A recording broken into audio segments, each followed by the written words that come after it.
A la epístola de los Hebreos, donde por la gracia de Dios hemos podido ser expuestos a las profundas verdades que comprendieron la administración del viejo pacto, pero que también en su momento hablamos en el capítulo 8 del nuevo pacto. Por dichas verdades las hemos expuesto en el trayecto de algunas semanas, pero estas no han terminado en el capítulo 8, sino que aún se extienden un poco más por el capítulo 9.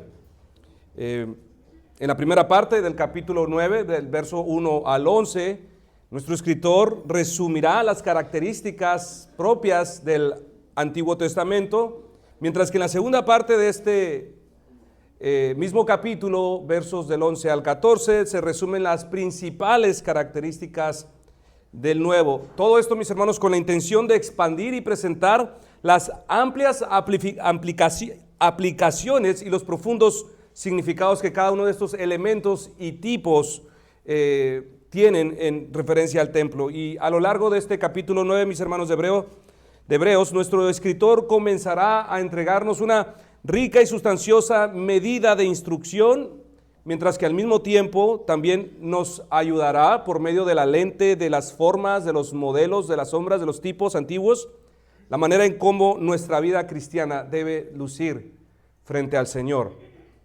Y una última nota antes de iniciar de lleno con nuestro tema, mis hermanos, quiero agregar que nuestro mensaje para esta hora será más instructivo, será más de un conocimiento general acerca del tabernáculo, para posteriormente pasar a la aplicación de estas cosas en mensajes posteriores. Así que habiendo dicho esto, mis hermanos, sírvase por favor buscar el capítulo 9 de Hebreos. Dice la palabra de Dios: ahora bien, aún el primer pacto tenía ordenanzas de culto y un santuario terrenal, porque el tabernáculo estaba dispuesto así. En la primera parte, llamada el lugar santo, estaba el candelabro, la mesa y los panes de la proposición. Tras el segundo velo estaba la parte del tabernáculo llamada el lugar santísimo, el cual tenía un incensario de oro y el arca del pacto cubierta de oro por todas partes, en la que estaba una urna de oro que contenía el maná, la vara de Aarón que reverdeció y las tablas del pacto. Y sobre ella los querubines de gloria que cubrían el propiciatorio, de las cuales cosas no se puede hablar ahora en detalle. Como podemos leer, mis hermanos, en los versículos 1 al 5, nuestro escritor comienza hablando de la disposición y del mobiliario del tabernáculo, que concluye diciendo en el versículo 5, de las cuales cosas no se puede ahora hablar en detalle.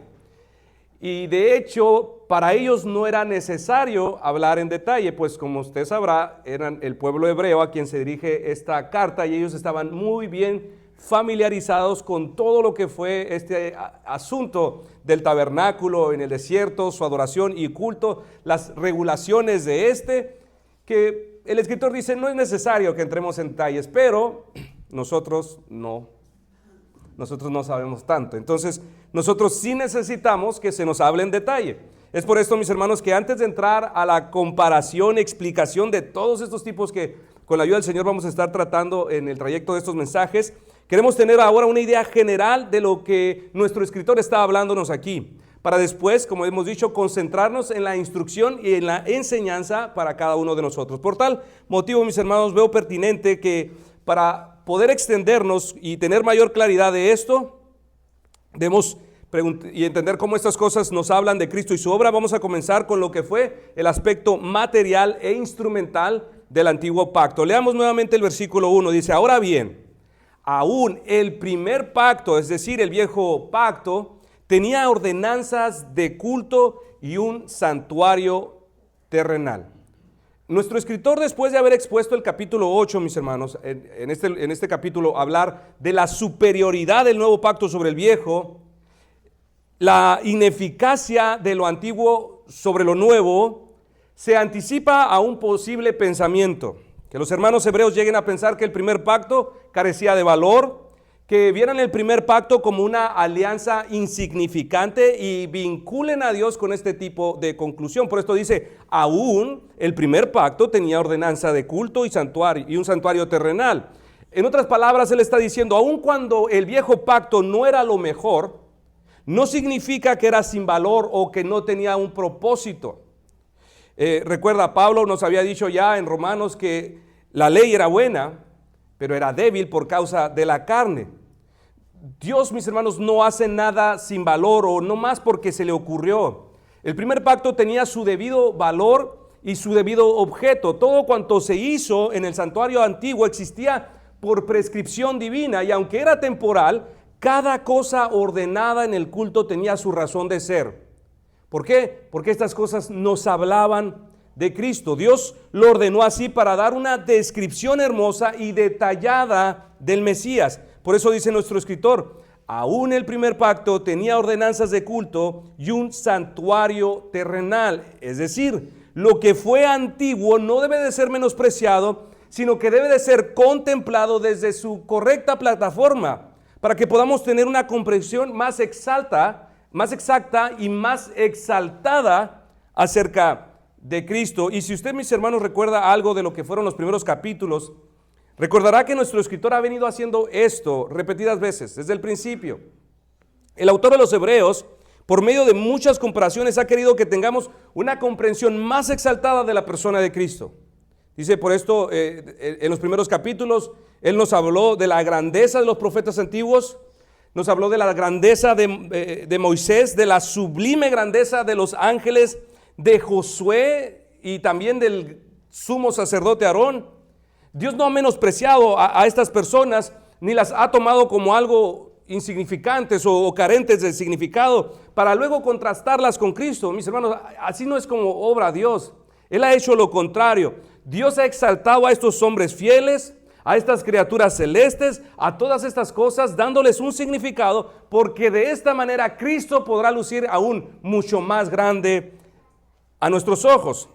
Por ejemplo, es la manera en cómo Dios habla. Dice el Salmo 19:10 de su palabra: deseables son más que el oro, y más que mucho oro afinado, y dulces más que miel, que la que destila del panal. Dios, hablando de su palabra, usa este lenguaje. ¿Y qué se propone hacer con esto, mis hermanos? Que nosotros tengamos una idea de su palabra, donde posee mayor valor y es mucho más agradable que la misma miel. Dios no compara su palabra con tierra, con lodo o cosas de valor insignificante.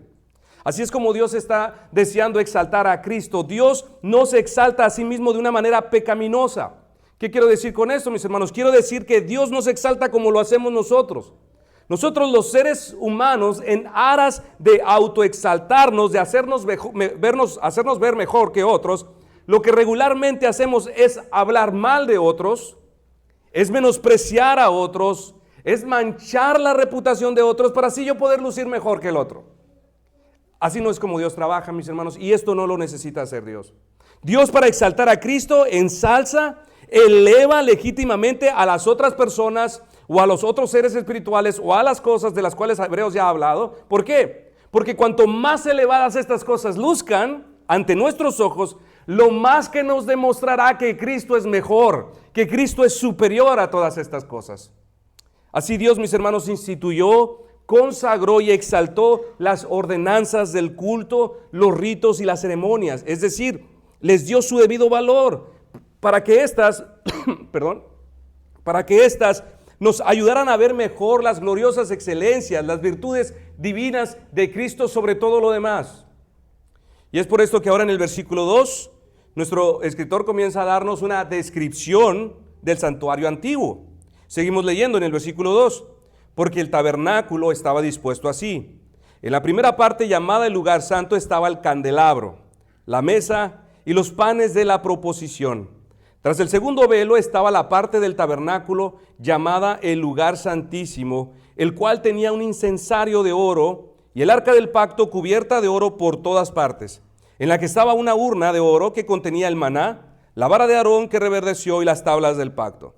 Y sobre ella los querubines de gloria que cubrían el propiciatorio, de las cuales cosas no se puede ahora hablar en detalle. De lo primero que se nos habla, mis hermanos, en el versículo 2 es de la estructura armable, esta estructura conocida como el tabernáculo. Este tabernáculo que Dios mandó construir a Moisés, mis hermanos, desde afuera no parecía gran cosa. Esta era simplemente una especie de tienda, una carpa plana cubierta de pieles de macho cabríos, pero una vez dentro, uno se encontraba con cosas sagradas. Allí se encontraba toda forma de obra artística bien elaborada, tanto de oro como de confecciones esplendorosas de telas e hilos. Pero más allá de esto, mis hermanos, era el lugar donde Dios podría ser encontrado, en el tabernáculo. El tabernáculo de Israel era una especie de santuario portátil. El tabernáculo como estructura armable se colocaba siempre al centro del corazón geográfico de Israel. Todas las demás tribus, en su debido orden, se acampaban alrededor del tabernáculo mientras ésta iba moviéndose. Ahora, cualquiera, mis hermanos, que desde su casa caminara hacia la ubicación del tabernáculo, lo primero que vería serían esas paredes de lino, esas paredes grandes de lino blanco, con la que se rodeaba todo el perímetro del tabernáculo. Dicha cerca abarcaba un perímetro de poco más de 45 metros de largo y casi 22 metros de ancho, casi como dos terrenos de 22 por 45, ¿no? Las paredes blancas que rodeaban el recinto transmitían ya algo del uso sagrado y santo que sucedía en ese lugar. Para ingresar a dicho santuario, mis hermanos, solamente había una única puerta de acceso, la cual estaba situada al lado oriental. Esta puerta medía poco más de 9 metros de ancho y 2 metros de alto. Esta puerta tenía el tamaño suficiente para que pudieran acceder varias personas al mismo tiempo. Ahora, cuando un hombre común, mis hermanos, entraba en el espacio, o podríamos llamar al patio del tabernáculo, lo primero con lo que se topaba en su camino era el altar de sacrificios, el altar de los sacrificios, mejor conocido también como el altar de bronce.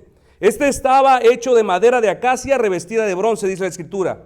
Medía poco más de 2 metros cuadrados y estaba a más de 1 metro de nivel de piso. Y en la parte superior tenía una parrilla de bronce, algo así como parecía un gran asador. Un gran asador. Los carbones, la madera se ponía en la parte de abajo y los sacrificios arriba para ser quemados. Este altar tenía un cuerno en cada uno de sus 4 esquinas, donde los israelitas, el pueblo, podían atar sus ofrendas de ganado o ovejas, lo que serían ofrecidos.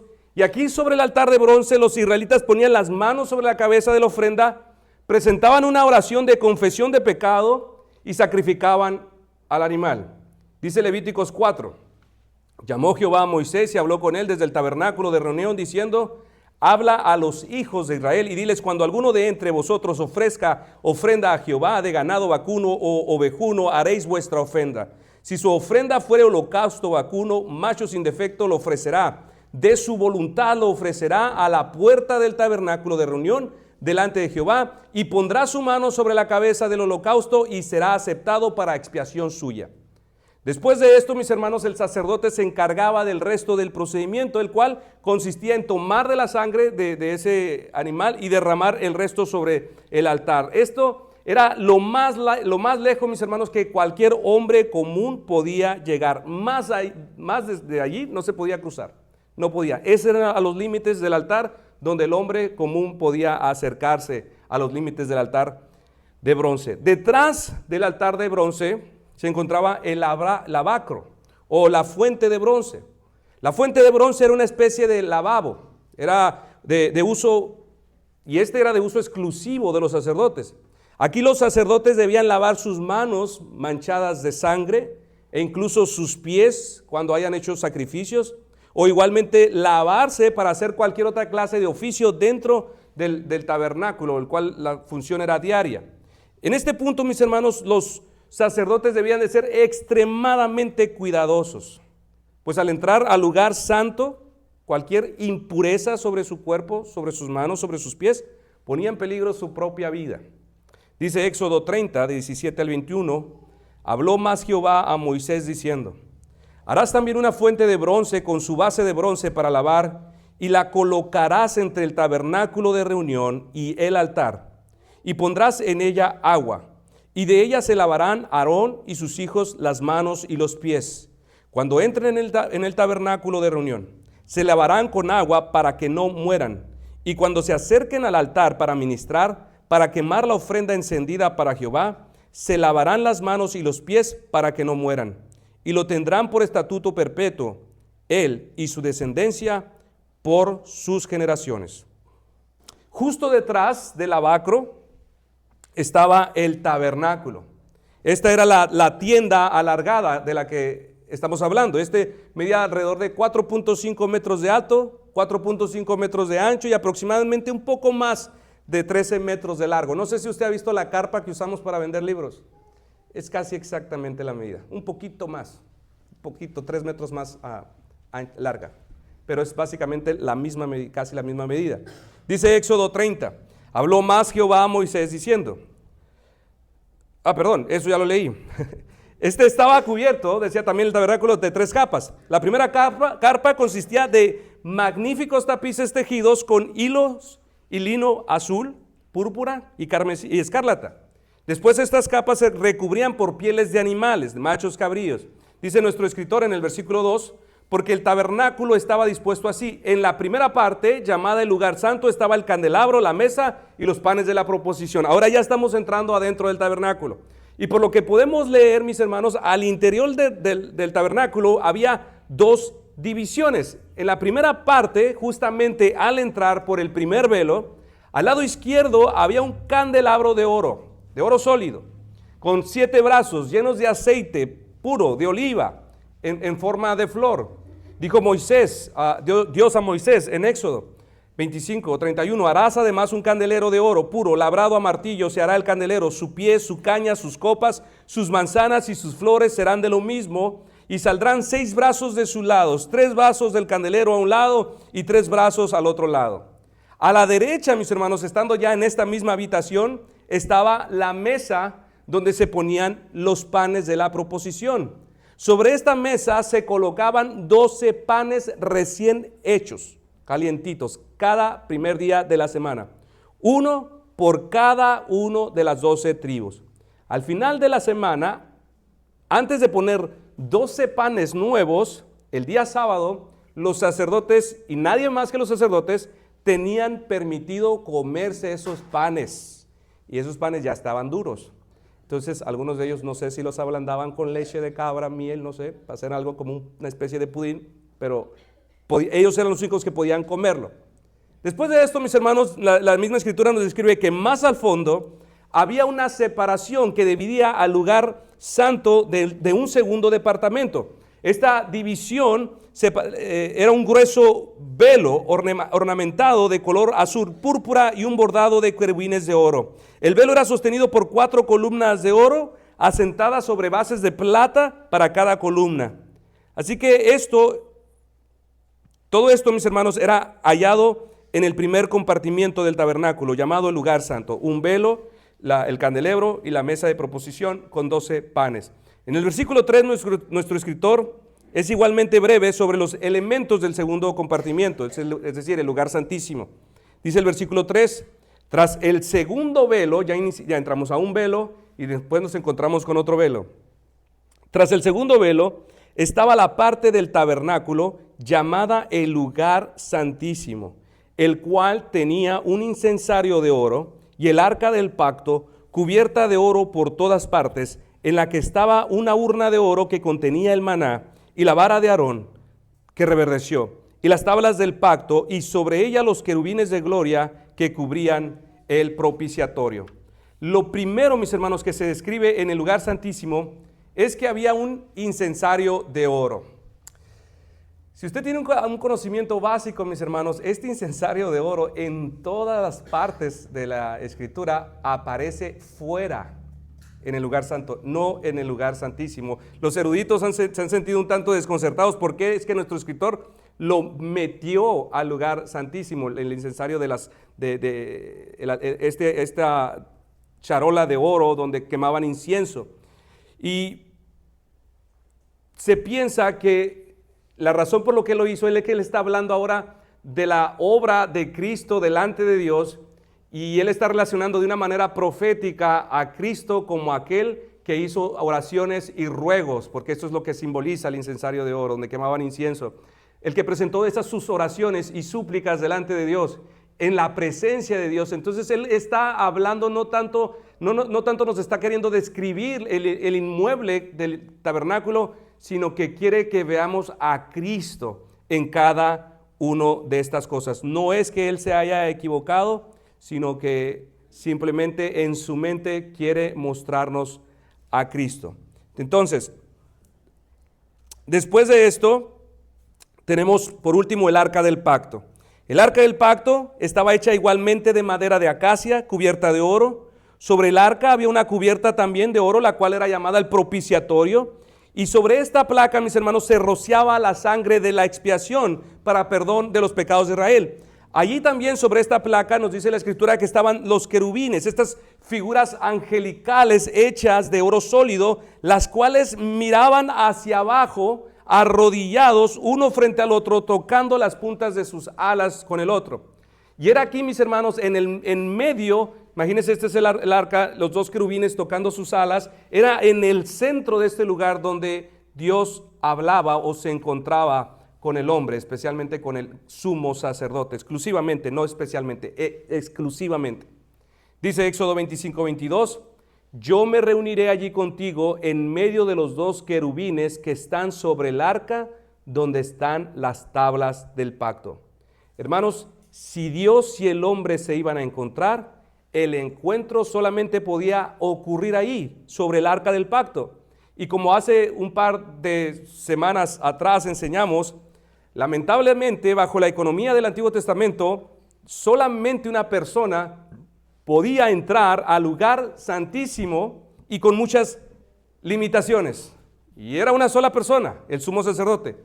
Para cualquier asunto práctico, aflicción, necesidad personal del hombre o la mujer común, mis hermanos, no había acceso a Dios en absoluto, para nada. El convocar una reunión de oración entre hermanos o hermanas con un pan y galletas, así como sucede hoy, simplemente para orar, en el Antiguo Pacto, mis hermanos, era algo imposible. Era algo que bajo el Antiguo Testamento ni siquiera pasaba por la mente de los creyentes.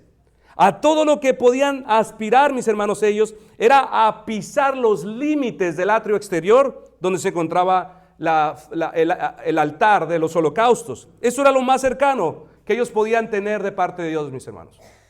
Un altar para confesión de pecados y sacrificios, hasta allí.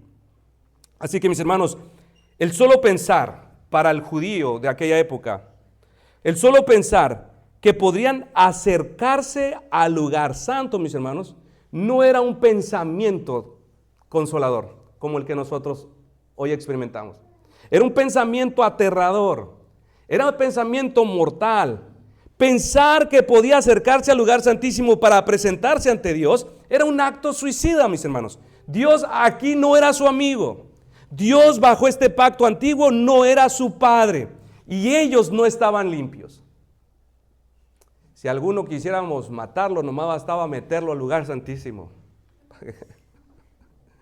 Venga, hermano, venga, pase. Ahí le servimos un pan. Es por esto, mis hermanos, que la promesa del nuevo pacto, yo seré su Dios y ellos serán mi pueblo, hablando de esta relación personal e íntima con cada uno de los creyentes de manera particular, mis hermanos, era una promesa que les reventaba la cabeza. Eso era algo impensable, era una promesa increíble. ¿Quién podría llegar a acercarse a Dios, tener comunión con Dios, así como los sumos sacerdotes, y no morir? Y no morir. Y nosotros, mis hermanos, gozamos de esa promesa. Pero lo que es realmente lamentable, mis hermanos, es que nosotros quienes tenemos ahora esta promesa, no nos beneficiamos como deberíamos. No disfrutamos de Dios como deberíamos. No nos acercamos tanto a Dios como deberíamos. No oramos tanto como deberíamos. También nos dice la Escritura que ahora dentro del arca, mis hermanos, había 3 artículos emblemáticos y extremadamente preciosos a la historia de Israel. Estos eran el maná, la vara de Aarón que reverdeció y las tablas del pacto. Unas nuevas tablas del pacto, recuerda que ellas las quebró Moisés en un arranque de coraje. Entonces, cuando se tiene una idea general del tabernáculo, mis hermanos, podemos ahora empezar a apreciar mejor la solemnidad de este lugar y su funcionamiento. Ahora, ¿cómo lucía el funcionamiento, mis hermanos, de todas estas cosas en conjunto? ¿Cómo era que el culto se llevaba a cabo en el antiguo Israel? Bueno, lo primero que podemos decir, mis hermanos, es que las actividades dentro de los atrios del tabernáculo eran continuas, eran todos los días. Estas actividades no cesaban. Los creyentes, el adorador común, llevaba continuamente sus sacrificios al altar de bronce. Ellos ahí estaban, esperaban su turno. Había una fila enorme, llevando consigo el tipo de animal que sería ofrecido según la peculiaridad de su pecado y según las posibilidades económicas de cada uno. Algunos llevaban una cordera o una cabra, pero si no les alcanzaba para comprar una cabra, si no tenían un corderito y tampoco dinero para comprarla, entonces ellos podían llevar dos tórtolas o dos palomas.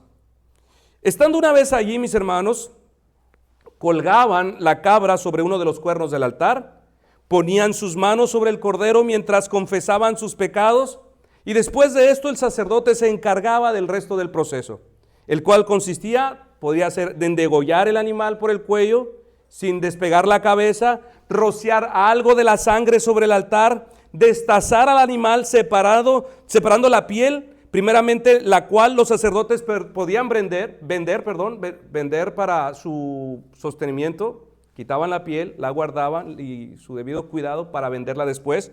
Tomar algo de la grosura del cordero para alimento propio de los sacerdotes, y la otra parte era quemada totalmente como holocausto y ofrenda a Jehová.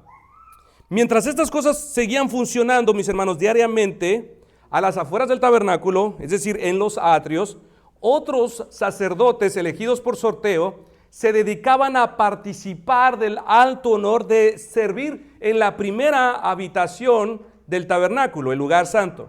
Ahora, hermanos, esto parece, a mí se me hizo bien curioso, pero ¿cómo imagina usted que era el sorteo porque se sorteaban?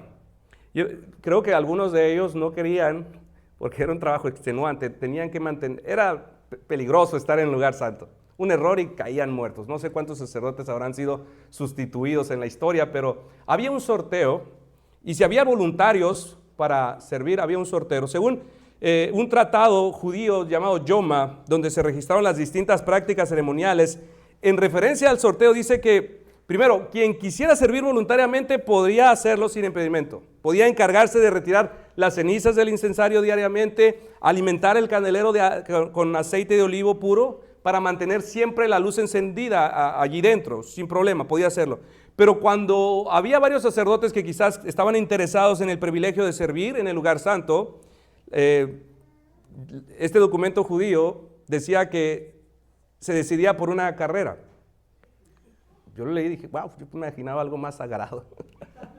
Partían desde el altar, corrían alrededor del tabernáculo, y quien llegara primero subiendo la rampa y tocara los cuernos del altar, era quien se quedaba en el lugar para servir en el lugar santo. Otro proceso que describe la Yoma también era que se hacían un círculo donde todos los sacerdotes rodeaban, se ponían los dos al centro interesados y hacían esta señal, uno hacia esta y el otro esta. Entonces no se contaban y todos los sacerdotes sacaban un dedo o el otro. Y después, si yo dije contamos cuántos mis compañeros pusieron este dedo y cuántos pusieron y el que tuviera más ganaba. Y si no se ponían de acuerdo, dice que entonces el sumo sacerdote tenía la autoridad de decir, ya, tú, órale, te toca esta semana. Entonces así era, se designaba directamente. Curioso, ¿no? Curioso, pero ahí están. Yo creo había apertura para estas cosas. Después también se agrega en este documento que decía que pasaron ciertos accidentes que mejor cambiaron los procesos, y había mucha discusión con eso de los dedos, porque los cambiaban, ¿no? Yo quería que ganara aquel, pues lo cambio, y así. Entonces pasaba. Ahora, así se encargaban, mis hermanos, de mantener encendidas las 7 lámparas del candelero por la mañana y por la noche. También diariamente por la mañana y por la noche atizaban las brasas del altar del incensario, sobre el que dejaban caer puñados de incienso. Esto era el que ya le tocó. Inciensos de aroma, llenando todo este lugar santo de un dulce y un humo aromático. Semanalmente el sacerdote en turno se dedicaba a cambiar el pan por pan fresco. Luego tenía el privilegio de comer de ese pan sagrado que se colocaba en el lugar santo. Los sacerdotes trabajaban diariamente en el lugar santo, pero como decíamos, debían tener cuidado, hermanos, de no entrar ni de asomarse, no entrar en demasiada confianza y asomarse al lugar santo, por nada del mundo. Si alguien lo intentaba, moría al instante. Dijo el Señor al sumo sacerdote Aarón en Números 18 del 3 al 7, y guardarán lo que tú ordenes y el cargo de todo el tabernáculo, mas no se acercarán a los utensilios santos ni al altar, para que no mueran ellos y vosotros. Se juntarán pues contigo y tendrán el cargo del tabernáculo de reunión en todo el servicio del tabernáculo. Ningún extraño se habrá de acercar a vosotros, y tendréis el cuidado del santuario y el cuidado del altar, para que no venga más la ira de Dios sobre ustedes. Porque he aquí yo he tomado a vuestros hermanos los levitas de entre los hijos de Israel, dados a vosotros en don de Jehová, para que sirvan en el ministerio del tabernáculo de reunión. Mas tú y tus hijos contigo guardaréis vuestro sacerdocio en todo lo relacionado con el altar y del velo adentro, y ministraréis. Yo os he dado en don el servicio de vuestro sacerdocio, y el extraño que se acerque a él morirá. El ministerio en el lugar santísimo, mis hermanos, era exclusivo del sumo sacerdote. Solamente él podía entrar una vez al año. ¿Y qué día era aquel, mis hermanos? Cuando aquel día de la expiación estaba próximo a llegar, el sumo sacerdote debía someterse a una rigurosa preparación para ese día. 7 días antes del Yom Kippur, o el día de la expiación, el sacerdote salía de su casa y permanecía de noche y día en un lugar apartado o en una habitación designada para este tiempo de preparación. Era un lugar similar donde él habría de entrenar. ¿Qué era lo que hacía? Él se habría de preparar. Durante toda esta semana el sacerdote se dedicaría junto con otros sacerdotes a practicar todo el procedimiento del Yom Kippur, del día de la expiación. No debía equivocarse, todo en su orden correcto, en su momento, en sus tiempos, todo. Entonces él dedicaba esa semana a entrenar, a prepararse. Y también durante esos 7 días él tenía el especial cuidado de no acercarse a nada que pudiese hacerle ceremonialmente impuro. Y así era como el sumo sacerdote, mis hermanos, se preparaba para ese gran día. Llegada la mañana del gran día de la expiación, el sacerdote, seguramente con los nervios y el temor, mis hermanos, a flor de piel, ofrecía un holocausto. Después de esto, se lavaba todo el cuerpo. Y luego, en lugar de ponerse sus tradicionales vestiduras magníficas, se ponía una túnica sagrada de tela muy fina de color blanco, junto con ropa interior de color blanca y una faja también y un turbante blanco. Dichas ropas sagradas simbolizaban que él se encontraba puro. Después de esto, se disponía a sacrificar un becerro seleccionado, poniendo primeramente sus manos sobre la cabeza del animal, donde oraba primeramente por sus pecados y por los de su familia.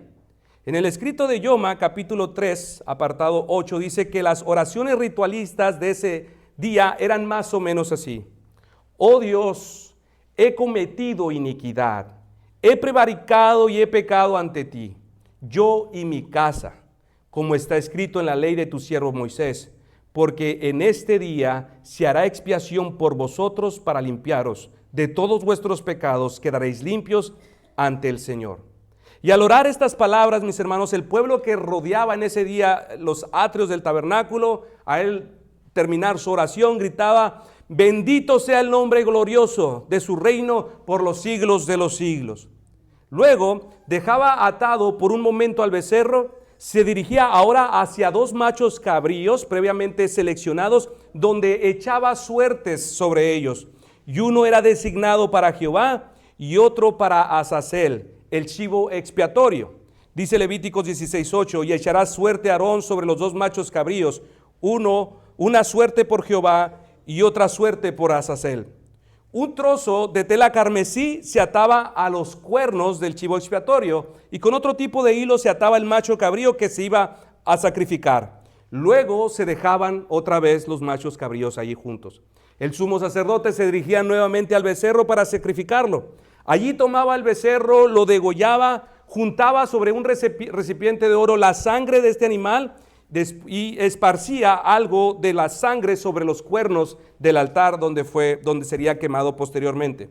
Posteriormente el sacerdote se lavaba en la fuente del bronce, entraba al lugar santo, tomaba un incensario con carbones encendidos del altar de los holocaustos y cruzaba a través del velo para entrar al lugar santísimo. Estando allí dentro, derramaba puños de incienso sobre ese incensario con carbones encendidos, de modo que ese incienso producía un humo y llenaba todo ese lugar santísimo de humo. Dice Levíticos 16, del 12 al 13, después tomará un incensario lleno de brasas de fuego del altar de delante de Jehová y sus puños llenos de perfume aromático molido, y lo llevará detrás del velo y pondrá el perfume sobre el fuego delante de Jehová, y la nube del perfume cubrirá el propiciatorio que está sobre el testimonio para que no muera. Hecho esto, el sumo sacerdote salía del tabernáculo y tomaba un poco de la sangre del becerro que había sacrificado. Regresaba al lugar santísimo y rociaba con sus manos sobre el propiciatorio esa sangre sobre el altar, sobre esa capa, 7 veces. 2, 3, 7 veces. Después de esto, salía ahora para sacrificar el macho cabrío designado para Jehová. Lo llevaba, tomaba a este animal al altar de bronce, nuevamente lo degollaba. De una vez habiendo degollado, se iba nuevamente al lavacro, se lavaba nuevamente y entraba nuevamente al lugar santísimo para repetir el mismo ritual del incienso. Salía y ahora tomaba de la sangre, pero ahora mezclaba sobre la sangre primera del becerro con la del macho cabrío para regresar y poner nuevamente sobre el altar 7 dispersaciones de sangre sobre el lugar. Después de haber terminado, mis hermanos, todo el ritual al interior del lugar santísimo, venía el momento culminante. En el momento que él tiraba la sangre mezclada por séptima vez, era donde el sacerdote ahora iba a salir por última vez y se definía si el sacrificio fue aceptado. Él se ponía de pie y ese era el momento importante. Si el sacerdote podía salir de ese lugar vivo, es que todo el proceso fue hecho de manera correcta. Dios aceptó la ofrenda. Pero si antes de pararse y cruzar el velo este hombre moría, es que en algo se equivocó, en algo, alguna impureza, algo que Dios no se agradó de su ofrenda. Entonces, cada paso hacia el exterior, mis hermanos, parecían kilómetros. Cada segundo parecían horas para acercarse al lugar santísimo. Era el momento definitivo. Si lograba salir vivo del lugar santísimo, Dios había aceptado la ofrenda, todo había sido hecho perfecto. Así que una vez estando fuera, cual muchas veces sucedió, venía el momento más alegre de la ceremonia. En el momento que el sacerdote salía de ese lugar, mis hermanos, el pueblo sabía que Dios había aceptado la ofrenda. Y ahora seguía el momento culminante. Ahora el sacerdote ponía ambas manos sobre la cabeza del otro macho cabrío, ¿se acuerda? El de Azazel. Y confesaba en oración todas las iniquidades del pueblo de Israel, todas sus rebeliones y todos sus pecados. Después de esto, el macho cabrío era atado de sus cuernos, de su cuello, y conducido al desierto para morir abandonado. Dice la Yoma, capítulo 6, apartado 4, este tratado de indicaciones del Yom Kippur, que este macho cabrío era conducido hacia el desierto en medio de burlas del pueblo. El pueblo se afilaba por donde iban a llevar a este animal, donde lo iban a llevar para abandonarlo. Y dice que cuando el sumo sacerdote llevaba tomado a este cabrío por allí, la gente gritaba: vete de nuestra presencia, saquen a este animal contaminado, no te deseamos, bestia impura, vete con tus pecados y muere abandonado, maldito. ¿Le recuerda algo?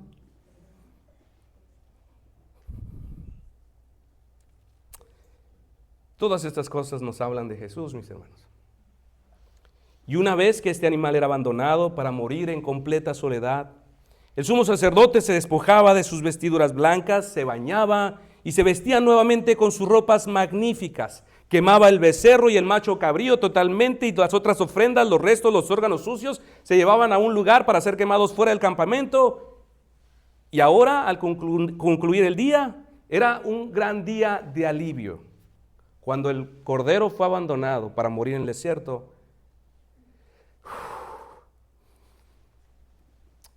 era un día de alivio para el pueblo. Y ahora el pueblo preparaba un gran banquete, donde celebraban con alegría un año más de perdón. ¿Qué ritual, mis hermanos? ¿Qué ritual tan ostentoso? Este era el antiguo pacto, mis hermanos, en su cúspide. el tabernáculo con todos sus ornamentos, llenos de verdades y significados profundos, verdades espirituales. Mis hermanos, todas estas características de las ceremonias nos enseñaban que Dios es un Dios santo, santo, santo, y que nadie puede tener acceso al lugar santísimo sin el derramamiento de sangre. Porque el hombre natural en su estado, mis hermanos, él está muerto en sus delitos y pecados. Todos, mis hermanos, todos estos sacrificios, toda la obra, los rituales dentro del tabernáculo o en los atrios del tabernáculo nos hablan de uno que es mayor, de uno que nos ha lavado de nuestros pecados y delitos. Nos hablan gloriosamente de un sacrificio que es infinitamente mejor, por medio del cual Él puede hacer posible que no solo unos, sino todos los que creen en Él tengan acceso al mismísimo lugar santísimo donde se encontrarán con Dios, a la misma presencia de Dios. Mis hermanos, con la ayuda de Dios, durante las próximas semanas nos dedicaremos a explorar cada uno de estos detalles.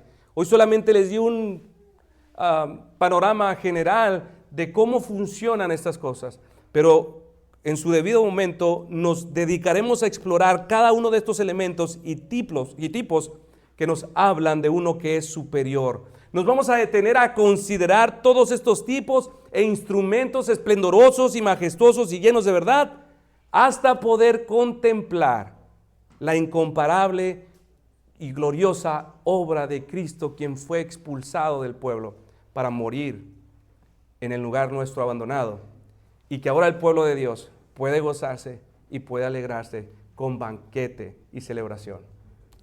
Que Dios nos ayude, mis hermanos, y abra nuestros ojos para que Cristo sea aún más hermoso delante de nosotros, en nuestros ojos durante estas semanas. Vamos a orar, mis hermanos. Padre Dios, gracias te damos.